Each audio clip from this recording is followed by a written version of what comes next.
고대 이스라엘에서 정의로운 사회를 만들기 위해 하나님께서는 다양한 규정을 주셨습니다. 이 법들은 단순한 명령이 아니라 이스라엘이 공의롭고 질서 있는 공동체를 이루도록 하기 위한 중요한 원칙이었습니다. 하나님께서는 억울한 피해자가 발생하지 않도록 세심하게 배려하셨으며 모든 이스라엘 백성이 하나님의 법 안에서 정의로운 삶을 살기를 원하셨습니다.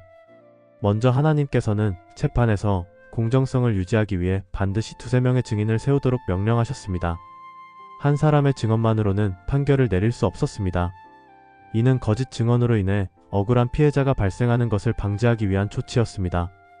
또한 하나님께서는 실수로 사람을 죽인 자가 보복당하지 않도록 토피성을 마련하셨습니다. 고대 사회에서는 가족 중 누군가가 죽임을 당하면 피해자의 가족이 직접 복수를 하는 관습이 있었습니다.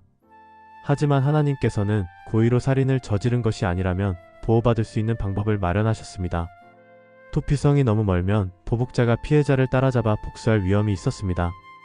그래서 하나님께서는 이스라엘 곳곳에 토피성을 세우도록 명령하셨습니다. 이스라엘이 가나안을 정복하는 과정도 하나님의 계획 안에서 이루어졌습니다.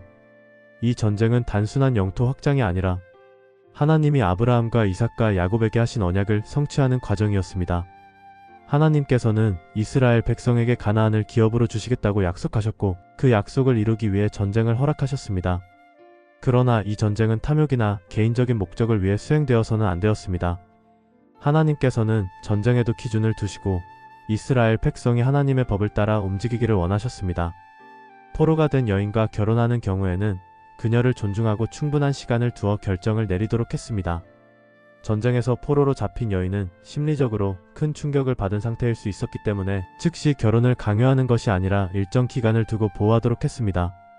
이는 여성의 인권을 고려한 조치였으며 전쟁 포로조차 함부로 대하지 않도록 한 하나님의 배려였습니다. 하나님께서는 살인사건이 발생했을 때 범인을 알 수 없는 경우에도 이스라엘 백성이 죄에 무감각해지지 않도록 하셨습니다. 가장 가까운 성읍의 지도자들이 암송아지를 잡아 죄사함을 위한 의식을 행하도록 명령하셨습니다. 이는 이스라엘 공동체가 생명을 소중히 여기고 무죄한 피를 흘리는 일이 용납될 수 없음을 알게 하기 위함이었습니다. 이 모든 법과 규정 속에서 우리는 하나님의 공의와 자비를 발견할 수 있습니다. 하나님은 단순히 명령을 내리신 것이 아니라 이스라엘 백성이 서로를 공정하게 대하고 정의로운 사회를 이루도록 이끄셨습니다. 하나님의 법은 억울한 자를 보호하고 불공정한 일이 일어나지 않도록 하는 것이었습니다. 오늘날에도 하나님께서는 우리에게 정의를 실천하고 공의를 행하며 이웃을 사랑하라고 말씀하십니다. 우리는 하나님의 법을 따르고 있는지 돌아보아야 합니다.